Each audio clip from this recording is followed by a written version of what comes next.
With deep gratitude and humility, I accept the 17th BBVA Foundation Frontiers of Knowledge Award in the Information and Communication Technologies category for my contributions to pattern recognition with applications to fingerprint recognition. If you examine your fingertips closely, you will see a beautiful pattern of interleaving ridges and valleys. These ridge-valley patterns, also called friction ridge patterns, are also present on our palms and the bottoms of our feet. Humans have long been curious about these patterns. In fact, archaeological artifacts were found to have thumbprint impressions of the artisans on them, and thumbprints are still accepted as signatures on legal documents in many countries. Fingerprint recognition is the act of authenticating or identifying an individual based on their fingerprints.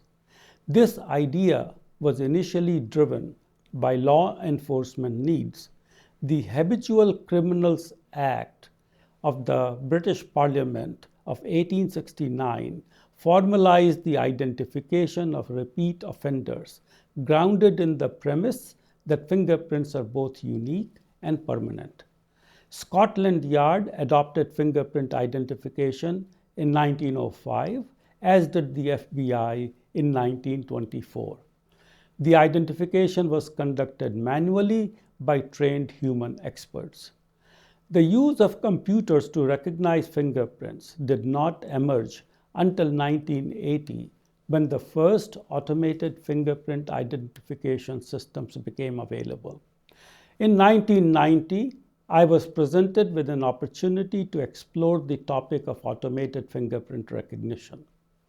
When I took up this challenge, no one would have imagined that this research would help spawn the field of biometrics, the technology that identifies individuals based on body traits such as one's face, fingerprints, and the irises of the eyes. Today, biometrics has become commonplace, and it is being used by billions of people every day for various reasons, ranging from unlocking our mobile phones to making payments to boarding flights. What has really changed in the past 30 years is the proliferation and scale of biometric systems. Today, the FBI's criminal fingerprint repository contains about 90 million records.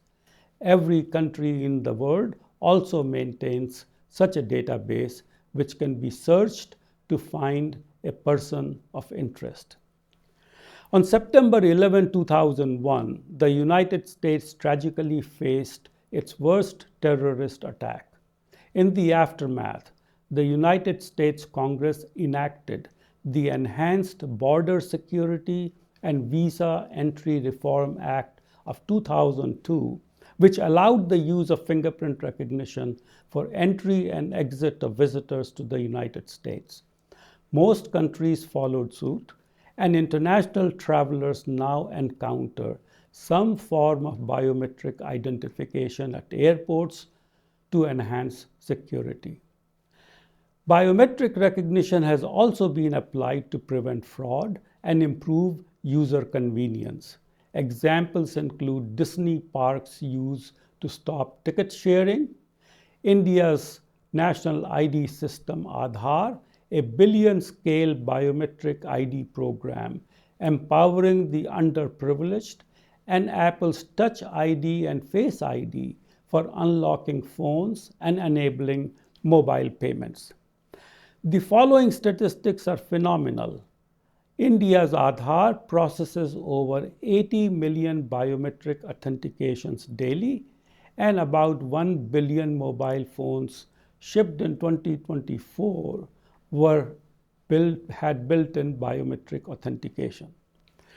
Fortunately, some of my research contributions have played a significant role in enabling this enormous transformation. For instance, to reliably recognize billions of people, we must extract salient information from fingerprints and search for them efficiently. To accomplish this, we developed technology that represents fingerprint images containing hundreds of kilobytes of information using a compact and salient feature set equivalent to a 24-character PIN, enabling rapid searches across databases of hundreds of millions of fingerprints in seconds. We also developed sensors and methods to capture and recognize infant fingerprints to enable reliable identification of children for healthcare and immunizations. Fingerprint recognition relies on the premise that fingerprints are unique and permanent.